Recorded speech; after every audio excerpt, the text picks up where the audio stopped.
Being able to sit down one-on-one with the people that I interviewed for Black Excellence, learning about their stories, learning about their backgrounds, it was really just so fun. And I like to say that, it's not so much that I wrote a book, it's that I had an experience that was too good to keep to myself. And for that reason, I decided to share it. And the book is the medium that I chose to share it in.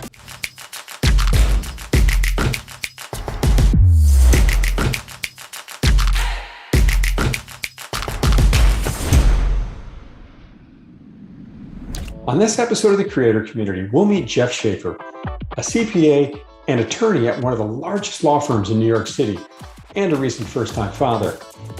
We'll follow Jeff's journey of a relentless focus on learning and discover no matter how many designations he puts behind his name, how he is still underestimated for the color of his skin. Jeff is very clear he's not a victim. His goal is to change the narrative on Black people across the globe. In his new book, Black Excellence, he celebrates 20 amazing Black men and women that have worked to change this narrative as well and create a tremendous success for themselves and their families. Check out the show. Welcome to the second season of The Creator Community. This is a new podcast series from book publisher New Degree Press, or NDP. I'm your host, John Saunders, founder of Forward Advisory Solutions. The show is designed to celebrate, elevate, and showcase many of the incredible authors that have published their books with NDP. This year, 2021, New Degree Press will cross over 1,000 published authors. In this show, we get to know the authors and their books, as well as give you a behind-the-scenes look at their journey. We'll find out what it takes to bring a book from idea to actually be available wherever you buy books online. It's no easy task, but it's certainly attainable. Today, I have with me Jeff Schaefer, author of Black Excellence, and a recent law school graduate from the University of Pennsylvania Carey Law School. This fall, he'll begin his career in corporate law in New York City at Simpson Thacher. He's also a new father. Congratulations. Jeff's book has an early September 2021 target publishing date and will be available wherever you buy books online. Jeff, welcome to the show. Thanks so much, John. Glad to be here. You've had quite a background. You've made it through law school. That's amazing. You've had a son and you've written a book. Could we get a little bit more into your background, how you navigated to where you are today? It's been quite a journey for you, it sounds like. Certainly. So I started off, born and raised in South Jersey. I went to Drexel University where I studied accounting. From there, I went to a large accounting firm called PwC, where I worked as a CPA. But Pricewaterhouse? Exactly, Pricewaterhouse. While I was there, I started thinking about my lifelong dream of going to law school. It's something that I had, dreamed about since I was 7 years old. So I decided to, go and, pursue my dream. So I just graduated from University of Pennsylvania Law School in May of 2021. And as you mentioned, I'll be starting my corporate, attorney career. Incredible. Exciting days ahead for you and busy days ahead for you, no doubt. But I can't imagine they're much busier than they've been. Right. Writing Black Excellence, no doubt about it, was an incredible task, took a lot of energy, certainly time, in addition to all the things, you've been doing already. Can you share with us a little bit about your author journey? What was that like? How did you fit this thing into your life? Certainly. So I like the way you framed it, because journey is the best way to think about it, because it had many ups, it had many downs. My author journey in particular started in summer of 2020. So one of my law school classmates, Wusaki, shared that he was writing a book on LinkedIn. So I asked him about it, and the whole process seemed very intriguing to me. So I just jumped in. And let me tell you, John, balancing everything is a story in and of itself. Throughout my journey, as you mentioned, my wife was pregnant. Our son is now 3 months old, by the way. I was a full-time law student. I was also getting an MBA. My wife and I purchased our first investment property, and we were planning a move to New York City. So it came down to two words: time management, which is actually a topic that I discussed in chapter 6 of the book. But what I really had to do was I had to be very intentional with how I spent my time. I had to repurpose the time that I would normally spend commuting since we were working remotely, to spending that time with my wife or writing. And one of the little tricks that I used and developed was to make sure that I didn't lose content from when inspiration hit me in the most random of moments. I started a personal Slack channel that acted like an impromptu writing journal, if you will. So it was really about just like repurposing, taking advantage of even the small moments and being consistent, over a period of time. Incredible. Time management, what a great summary of what you did, and finding those little pockets and being just hyper efficient with all the different things you had going on. Your story almost makes me think of that old stage performer that, spins the plate, and then suddenly they've got 8 plates spinning and they've got to run back to plate number 1, right? This idea. I love that. So when you think about that journey, what would you say was the most difficult and maybe the most fun about getting the book done? Great question. So when I think about what was most difficult, besides juggling, all of the plates, if you will, or at this point, it was really a platter. Besides juggling everything, it was turning the interviews from a wide variety of people into a single coherent narrative. Because not everyone, I didn't know everyone that appears in the book. These are some of the people that appeared in the book are people that I met during the process. And, they had an interesting story that I thought would be able to shed some light and some insight.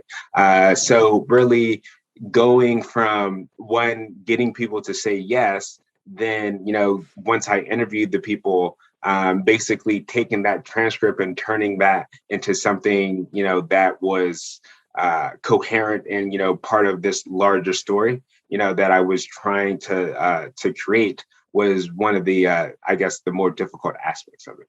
From a fun perspective, one of the most fun aspects was the people that I got a chance to interview and to learn from.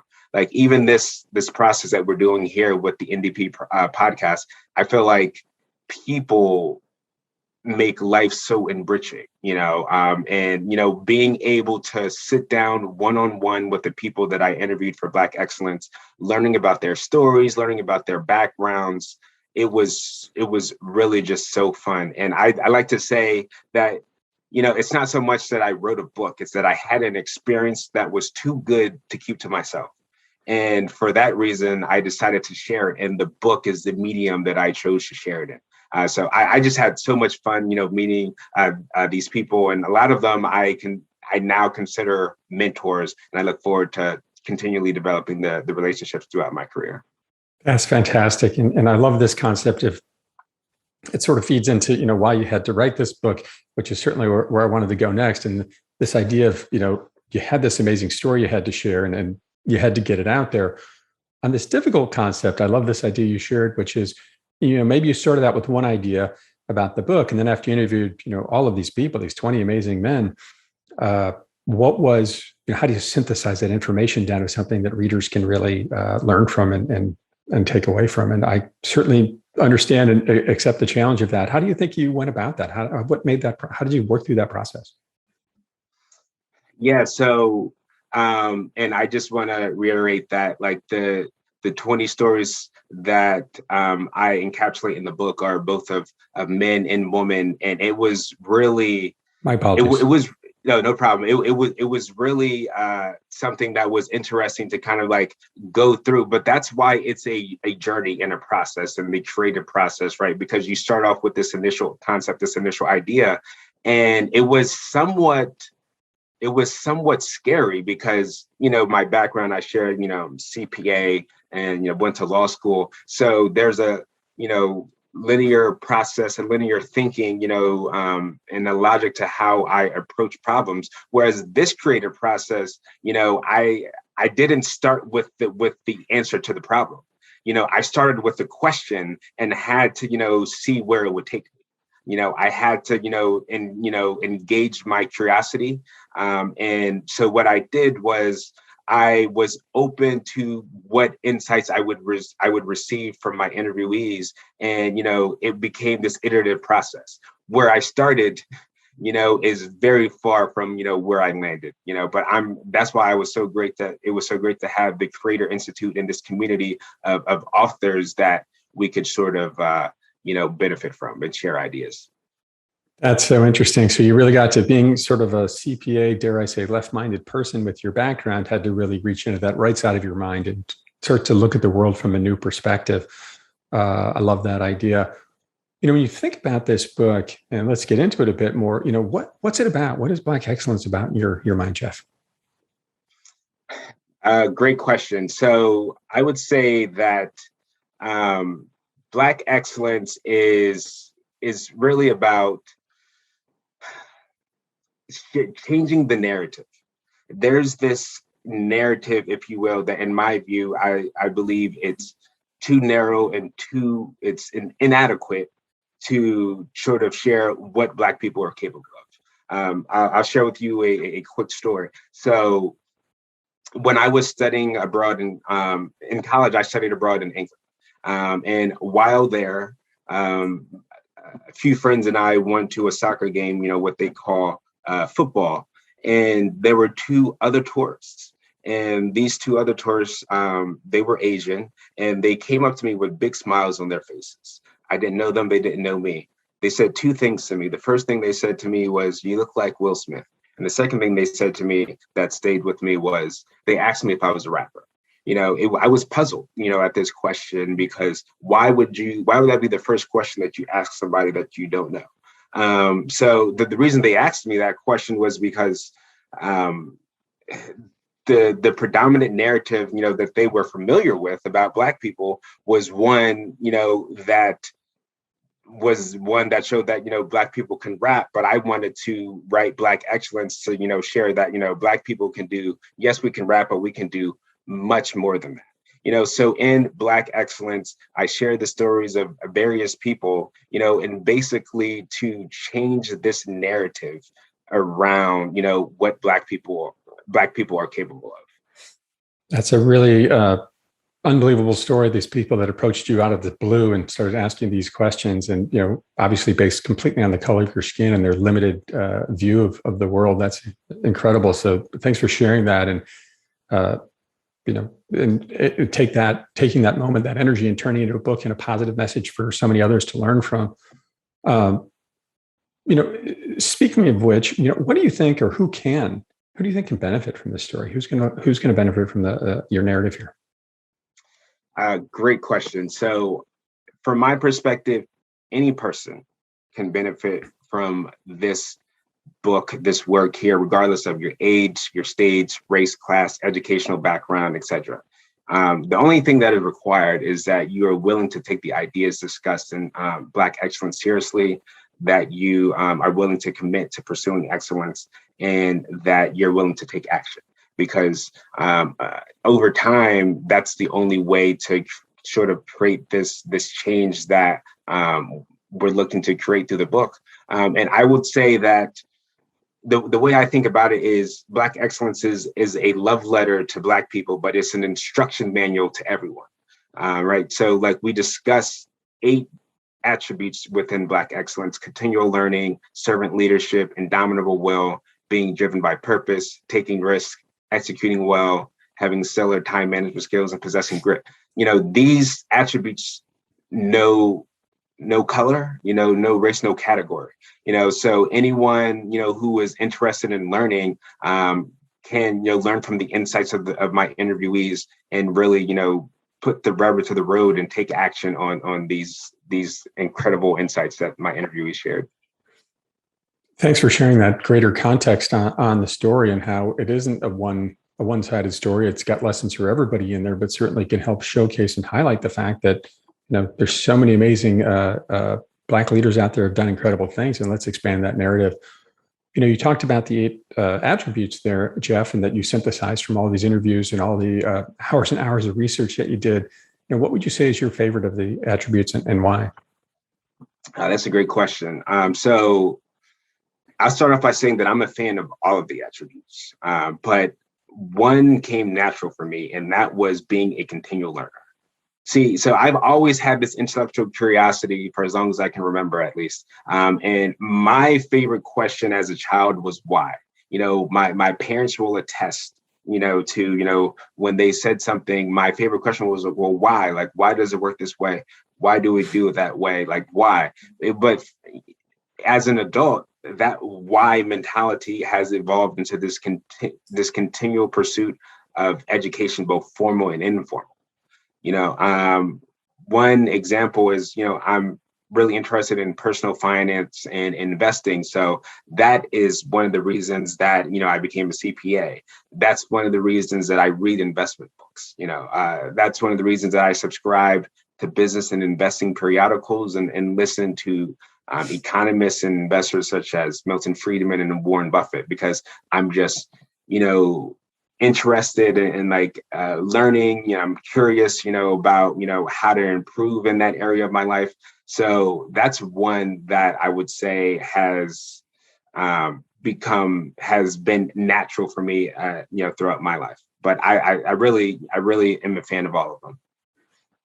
Clearly, given your background, I mean, great attributes to have, but given your background, learning has been a big part of your journey, no doubt about it. And I think what's so brilliant about learning is you can, one, take on new knowledge that helps you identify, hey, the world isn't quite what I thought it was with this new knowledge, and then use that knowledge to try to make it better. As you said, you've looked at investing, now you're making real estate investments. I think that's fantastic. When you think about lifelong learning and a lesson someone can take away from your book, Jeff, how do they, if they're not in that mindset or how do they get there? How does someone become a lifelong learner? Oh, great question, John. I think that it starts with, asking yourself, what do you want out of life? Or, if you have like a particular goal.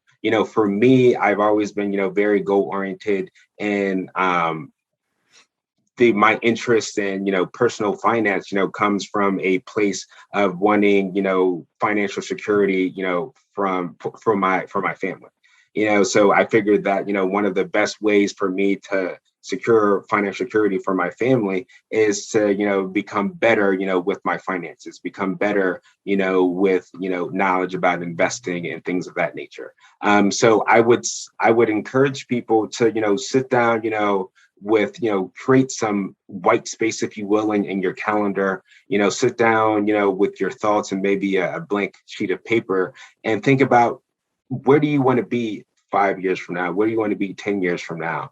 And then when you think about that, you can think about, how do you get from point A to point B? You kind of create this action plan, if you will. And for me, that intellectual curiosity and just like this natural curiosity has always, gone hand in hand, with the goals, that I've been, trying to achieve. So that's one thing I would say.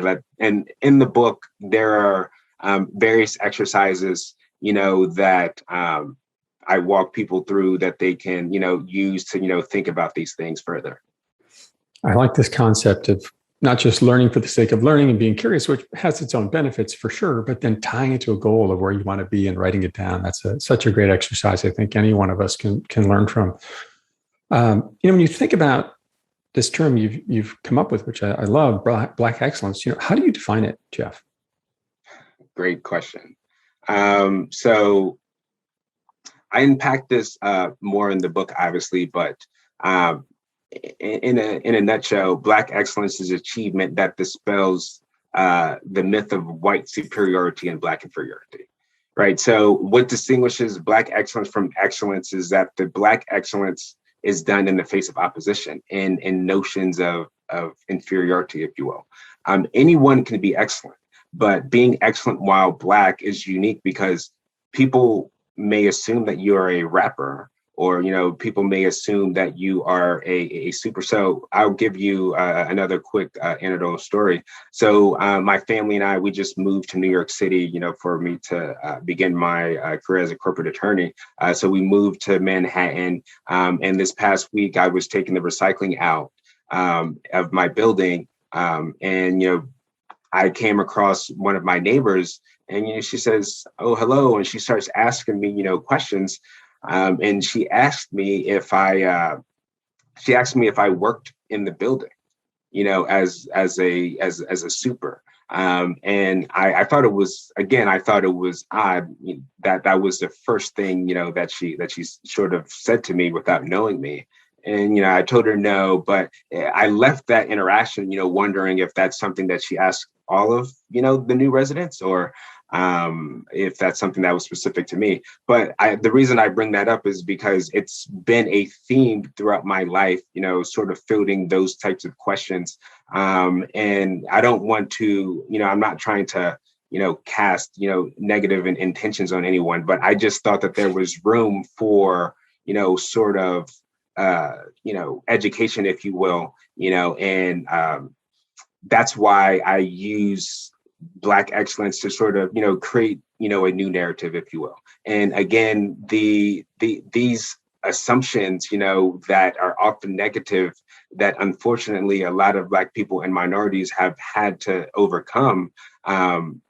There are plenty of stories, throughout Black excellence that speak to these experiences, because it's typically not a one-off experience. I mean, you've shared two already, and I can only imagine, given those, that you've got a few more in your life. I'm sorry to say, and I'm sure that's not a great experience to walk away from and go into your weekend with. Thank you for sharing that. I'm sure part of this was pretty difficult to write, given those narratives and that history in your mind. Thinking about that and these perspectives and these beliefs that you've run into, sounds like so many times in your life. What do you you're challenging these beliefs? Is that a fair statement in the narrative you're trying to make in the book? Absolutely. Yeah, that's one of the things that we do throughout the book and the stories. Challenging this narrow view of what Black people are capable of. And it's, I don't even though these beliefs exist and these encounters and anecdotes do exist, I don't want to paint the picture that this is a woe is me or anything like that. It's really, I would say that the stories that I had, interviewing these people were ones that uplift you, the reader, and uplift the person who was hearing their stories. It's something to encourage people, and it's not, we're not trying to make people feel sorry in any way, but it's really to encourage, to empower, to inform, because when you know better, you can do better. So again, I think that where we are challenging perspectives, we are challenging beliefs and preconceived notions. But I think that, one of the things we can find is that we have more in common, than we do that, separates us, as a human race. And I think that, again, that's why I think that Black excellence has someone for everyone. And, hopefully, one of the things that will come as a result of people, of different backgrounds and persuasions reading Black excellence is a better understanding of a different perspective. I really like this idea of changing the narrative and not saying, "Oh, we're victims," or "woe is me," but like, let's just be more informed about this and understand what's going on, and know that there are so many amazing examples of people across the Black community that have done extraordinary things. And I really like this concept of changing the narrative. Back to this eight attributes you talked a little bit about earlier. Any that you are working on right now to try to make yourself better? Yeah, so that's a great question. So one of the attributes is really about just getting it done. This sort of notion of like executing, because the line of demarcation, or the line of distinction, is between those who do and those who don't. Everyone, can conceive of an idea, but it takes a different level to really make an idea come to pass. It takes a lot of blood, sweat, and tears, if you will. So for me personally, one of the things that has sabotaged me executing as much as I want to in my life is this idea and thought of perfectionism. And I want to make a clear, distinction that perfectionism is not excellence. It's not, even with this book right here, and everyone, all of the authors from NDP, like, of course we could have taken, much longer, with our books, trying to, perfect everything. But there's also another element and another factor that comes into play, and that's the element of time. So that's why we put these processes in place, and we put quality control, but you have to get this notion of perfectionism out of you if you ever want to actually execute at a consistently at a high level over a period of time. And so that's the one that I in real time had to work through, perfectionism, to be able to execute throughout the course of writing Black Excellence. Such a great message. And I think, when I went through my own author journey, the number of people that reached out to me, I hadn't talked to in years, that said, man, I've been writing a book for 5 years and I've never gotten past chapter 2. How did you get this thing done? And I think that structure, that guidance, the team, the editing team, and the community really played such a big part in that. But yeah, it's never going to be perfect, right? You can spend 20 years on it and it won't be perfect. So getting out a great book, which it sounds like you've done, is certainly an awesome accomplishment, and congratulations. Thank you. When you think about this whole journey you've been on, is there maybe an unexpected positive you found in writing this book, or and maybe how has that changed you? People are willing to help others, particularly when they believe that the person has potential, or the idea or project has potential. So when I started this process out, I only had an idea that, I was going to reach out to a bunch of, successful people, accomplished people, and hope that, they return my emails, or, they get back to me. I was overwhelmed, with the amount of people who were interested in, being a part of the project, being a part of the book. There are more interviews that I have than stories that are in the book. And that's just a result of, time and, having the ability and space to be able to create a coherent narrative. But so the unexpected positive was that, people are willing to help. The process of reaching out to people, interviewing them, and learning from their experiences was so enriching. But to be able to reach out to a complete stranger, or get an introduction to a complete stranger, and people are willing to, share their, personal details about their life for the benefit, of other people, I think is a positive reflection on humanity, and some of the deeper instincts that people have. So like I would encourage people to, if you have an idea, that requires, involvement of other people, and let's face it, most of the great ideas, the ones that last, do require, other people's involvement. People just know that people are, willing to help. What a solid message to leave for anyone out there. There's so many people willing to help, but they're not going to find you and say, hey, Jeff, I heard you're writing a book. Let me spend a bunch of time with you. But if you have the idea, if you have done a little bit of work on it, if I'm hopefully catching your message here right, reach out to people. People love to support and get involved in a creative journey, and they want to share their message and help you out if they can. Is that a fair summary? Absolutely. Yeah. What a beautiful message. And John, I would just say I was surprised and I was really pleasantly surprised and thankful for just the caliber and the amount of people who were willing to take time to speak with a law student. And if you think about it, some of these people that I interviewed with, their time is very expensive. They could bill, maybe at $1,000 an hour, but they were willing to, give that to the project, if you will. Can you give us a little bit of a range of, these 20 folks that you have in your book? What are their roles, and what kind of careers do they have? Certainly. So it varies. So we have entrepreneurs. We have a franchise business consultant. We have someone who was in the Obama administration, the secretary, someone who has spent time in the Situation Room.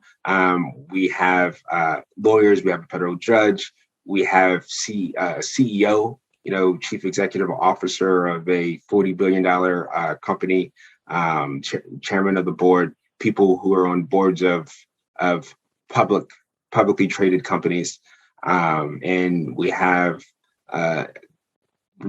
consultants, CPAs. So it runs the gamut, but everyone's story is, they're maybe like their background, is different, but what they have in common is this sort of pursuit of excellence. I love that. And what an incredible range of people, one, to come back to you and actually take the time to talk to you and share their stories, and what an extraordinary range of folks to share in this narrative, Black Excellence, which I love the title that you went with. We've shared a number of themes here, but Jeff, what do you hope people take away from reading Black Excellence after they put the book down? What do you hope they take into the world with them? So I want Black Excellence to inspire people to take action and achieve more. So throughout this journey, I interacted with a lot of fantastic people. One person that I met is a successful real estate executive. And I was sharing with him my career plan, and which I thought was adequate. He told me directly, he said, Jeff, you are aiming too low for your capability.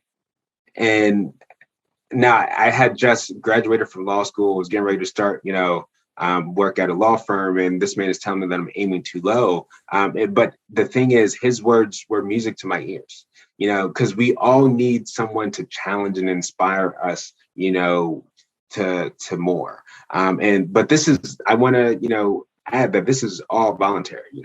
I'm not at all interested in coercing someone into my particular idea of greatness, if you will. But what I am interested in doing is helping inspire people to be the best version of themselves. So my hope is that people will read Black Excellence and they will see this is possible for me. Like, this person achieved it, therefore I can achieve it. Limiting beliefs can be a very powerful thing. And what we see around us in our lives and our upbringing oftentimes can frame those limiting beliefs. And it's so amazing that you're able to get in touch with all these guys, one, expand your knowledge through all this learning, but then get in touch with all these folks, the men and women, and help expand your limit. With all the success you've had, you're still expanding your limiting beliefs, if you will, and looking to go higher. And thanks to these mentors and great people that you talk to. What a fantastic message for people to take away. Thanks for sharing that, Jeff. Thanks so much, John. It's been a pleasure. If people want to learn more about you and your book, where might they go? Certainly. So you can reach me at my handles, that will appear across the screen at both Facebook and LinkedIn. I would love, to, dialogue, with people. That's excellent. Jeff's book, Black Excellence, will be available September 2021, wherever you find books online. I'm your host, John Saunders. Keep moving forward.